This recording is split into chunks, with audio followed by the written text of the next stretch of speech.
All right, guys. So the other day we talked about Ron DeSantis' political stunt. He sent a jet to Texas, and then it picked up a whole bunch of immigrants and sent them to Martha's Vineyard. Of course, the idea behind this is, haha, libs owned. If you guys are so pro-immigrant, well, here's some immigrants right at your doorstep. What are you going to do about that? Now, the concern all along was, hey, are you sure this is legal? Because, you know, what did you tell those people when you picked them up with the jet? Did you lie to them? Is this kidnapping? Is this fraud? I mean, if you're sending them under false pretenses, then there's a real issue here. Also, I mean, you're using I think it was $12 or $14 million of Florida taxpayer money for this entire political stunt. How was that? How were those funds allocated? How was that legit? I mean, wouldn't you need something to get through the Florida legislature to approve this in order to use that much money for political stunt like this? There's all these open questions, right?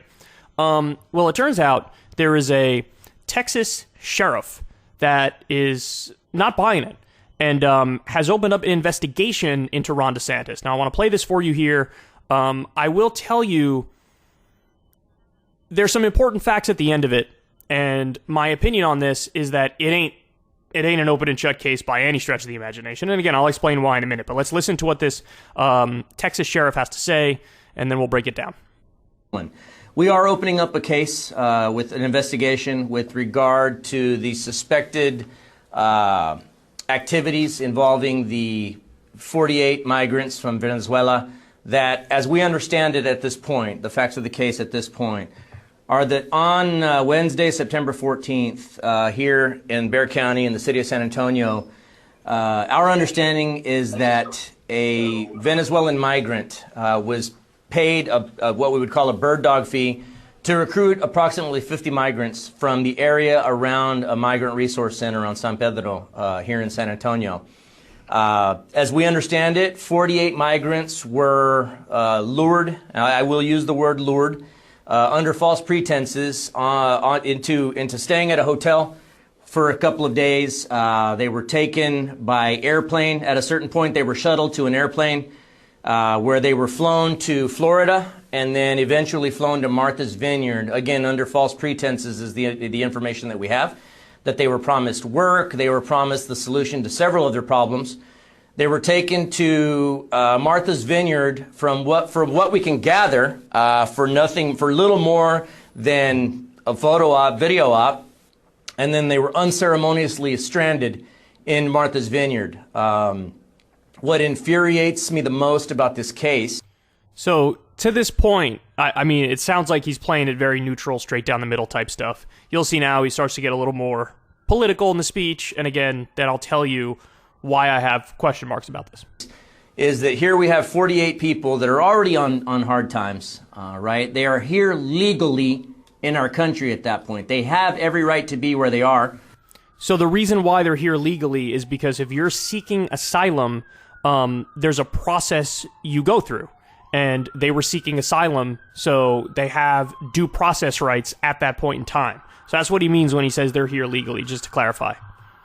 And I believe that they were preyed upon. Somebody came from out of state, preyed upon these people, lured them with promises of a better life, which is what they were absolutely looking for, with the knowledge that they were going to cling to whatever hope they could be offered for a better life, to just be exploited and hoodwinked into making this trip to Florida and then onward to Martha's Vineyard for what I believe to be nothing more than political posturing to make a point. Well, look, we all know that during a political campaign, things can get nasty, things can get out of hand.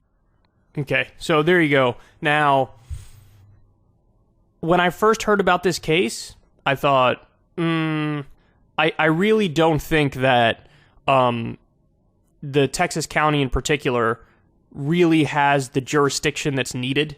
I mean, I get that DeSantis took the migrants from Texas and sent them to Martha's Vineyard, but really when I heard about what DeSantis did, I thought, first of all, that might be criminal, but second of all, if it is criminal, it's going to have to be a federal investigation, because I don't think authorities in Florida could go after him over that because it involves Texas. I don't think I don't think authorities in Texas can go after that because it involves Florida and Martha's Vineyard, which is in Massachusetts. So I think it's going to have to be a federal case in order for there to actually be any repercussions for this. Now, I don't like that fact, but nonetheless, I think that is a fact. So I think this will ultimately not succeed, but he is under investigation right now. Now, beyond that, I believe this is a separate case here. Breaking, this is from last night. Migrants flown to Martha's Vineyard sue DeSantis, alleging the relocations violated their 4th and 14th Amendment rights and the Civil Rights Act of 1964. So this would be a different case, and I think fraud is one of the charges here, because again, it's not up in the air. We now know they were lied to. They were lied to in the process of being sent there. Now, initially, when a lot of these people were interviewed, I guess this is before they realized they were totally lied to, they were hopeful. They were hopeful that they're going to a place that's going to accept them. And, to a large extent, you did have Martha's Vineyard accept them and give them food and water and a roof over their head and all that stuff. But, I mean, effectively, it was under false pretenses. So, is there actually going to be accountability for this? I doubt it.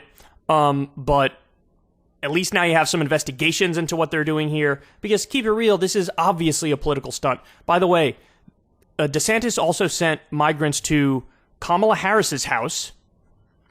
And then also we learned, credit to Judd Legum for figuring this out before anybody else, DeSantis is also sending them to Joe Biden's house in Delaware.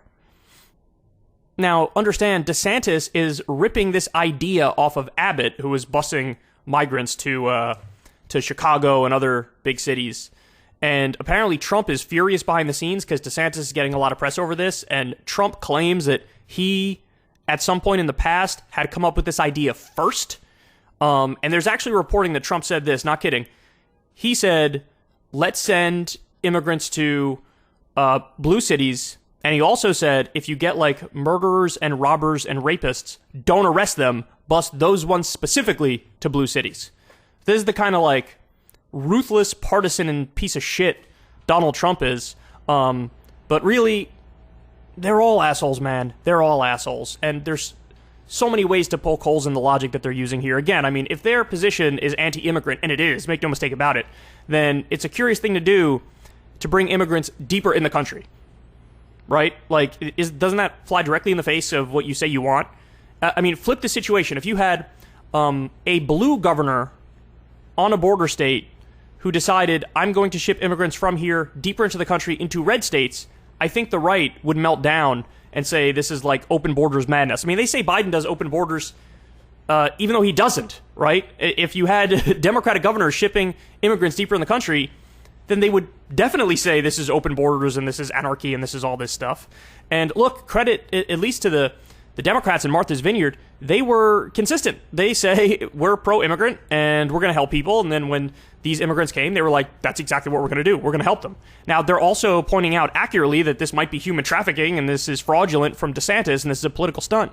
But to their credit, they're like, yeah, but we're going to help them because they're people and they need help, right? So, just such a douche move.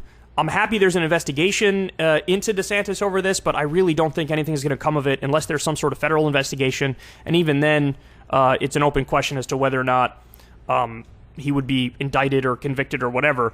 But it seems like a bad idea to let DeSantis get away with something like this because on multiple levels, it seems not only immoral but criminal.